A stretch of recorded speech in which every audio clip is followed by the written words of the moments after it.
Alarm indications. Check the pump display for alarm codes or messages. Different alarms may indicate issues such as occlusions, air bubbles, or low battery. Refer to the pump's user manual for a comprehensive list of alarms and their meanings. Inspect infusion line. Examine the entire infusion line for kinks, twists, or blockages. Clear any obstructions and ensure the tubing is properly connected. Check syringe placement. Verify that the syringe is correctly loaded into the pump and the plunger is secure. Improper placement can lead to delivery inaccuracies.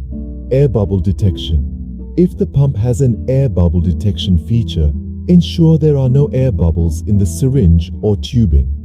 Follow the pump's guidelines for removing air bubbles. Battery or power issues. If the pump is battery powered, check the battery level.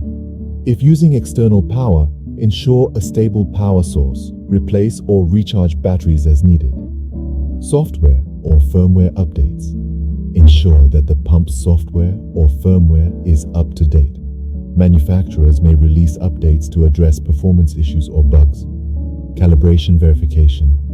Periodically verify the calibration of the pump with a known volume. If there are discrepancies, recalibrate the pump following the manufacturer's instructions. Scheduled maintenance. Follow the manufacturer's recommended maintenance schedule. This may include regular checks, cleaning, and calibration to ensure optimal performance. Cleaning and disinfection. Clean the external surfaces of the pump regularly using recommended cleaning agents. Pay attention to areas prone to contamination such as buttons, display screens, and connectors. Inspect and replace parts. Regularly inspect components like syringe clamps, tubing, and connectors for signs of wear or damage. Replace any worn-out parts to maintain the integrity of the system. Lubrication. If specified by the manufacturer, lubricate moving parts as part of routine maintenance to prevent friction-related issues. Battery maintenance. If the pump uses rechargeable batteries, follow proper charging and discharging practices to prolong the battery life. Replace batteries that no longer hold a charge. Calibration checks. Periodically perform calibration checks using a standard reference to ensure accurate and consistent delivery. Technical support and training. Establish a relationship with the manufacturer's technical support team. Ensure that personnel using and maintaining the pump are adequately trained. Documentation.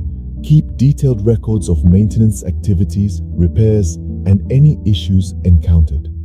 This documentation aids in troubleshooting and provides a history of the pump's performance.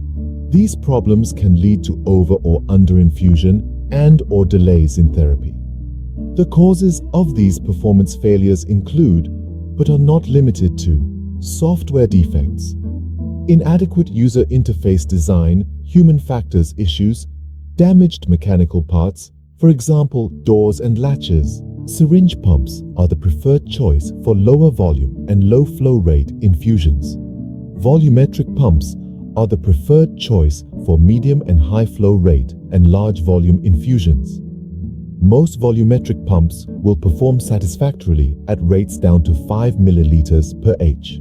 Because syringe pumps contain a maximum volume of 50 milliliters, syringe pumps are used to administer medications that have very small hourly volumes.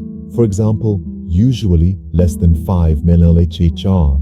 If the hourly volume requirements increase, an infusion pump is generally used to deliver the medication. Syringe pumps are generally considered to be the most accurate, with a flow accuracy of +13%.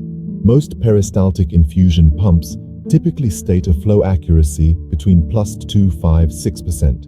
Elastomeric pumps generally claim a flow accuracy between +12–25%.